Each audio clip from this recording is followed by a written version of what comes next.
आपको पता है तेज़ाब से झुलसा हुआ जो चेहरा होता है ना, वो कभी ज़िंदगी भर वापस नहीं आता। ये जो क्वेटा के सिविल हॉस्पिटल में जो वाक़या हुआ है ना, ये जो एक तेज़ाब गर्दी का वाक़या पेश आया है। डॉक्टर का नाम जो है वो महानूर बताया जा रहा है। महानूर नासिर जो थी ना, वो हॉस्पिटल के शोबा जनरल सर्जरी में ड्यूटी पर थीं और एक शख्स क्या करता है कि वो तेज़ाब की बॉटल लेके हॉस्पिटल के दरवाजे से वो अंदर आता है और जैसे ही वो दरवाज़ा खोलती हैं उनके मुंह पे फेंकता है और वो भाग जाता है। वाकई की जो सीसीटीवी फुटेज है वो भी शामिल कर ली गई है कि किस तरह वो दरवाजे पे दस्तक देता है और दरवाज़ा खुलते ही वो बिल्कुल मुंह पे फेंकता है।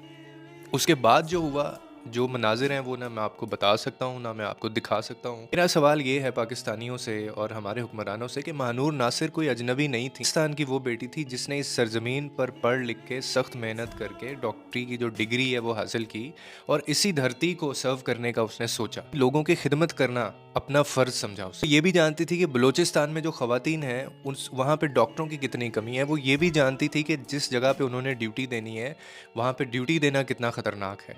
यहाँ रहना आसान नहीं है। किसी भी वक्त यहाँ पे कुछ भी हो सकता है। हमेशा की तरह क्या हुआ, वुज़रा के बयानात जारी किए गए, सरकारी बयानात आने शुरू हुए, रिपोर्टें तलब कर ली गई हैं, मज़म्मत कर दी गई है, मज़म्मतें रिकॉर्ड करवाएंगे। लेकिन सवाल वही है और सवाल ये है कि अगली महानूर को बचाने के लिए क्या बदलेगा। अगली महानूर आपकी बच्ची भी हो सकती है, मेरी बच्ची भी हो सकती है, किसी और की भी हो सकती है। तेज़ाब से मैंने आगे भी कहा जो झुलसा हुआ चेहरा होता है ना, वो वापस नहीं आता। एक दरिंदा तय कर गया उसकी ज़िंदगी।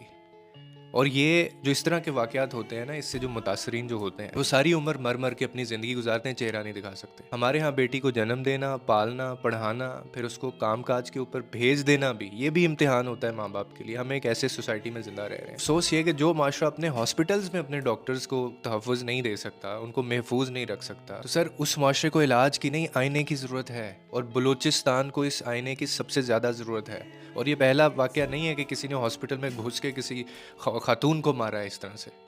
मुलज़िम ने ऐसा क्यों किया, उसको क्या कॉन्फिडेंस था और उसको ये भी पता था कि ये मैं बहुत आसानी से कर लूँगा। आप परफॉर्मेंस की बात कर लें तो सिर्फ इलेक्शन कैंपेन्स में ये लोग नज़र आते हैं, इसके अलावा और कुछ नहीं है, उसके बाद गायब हैं।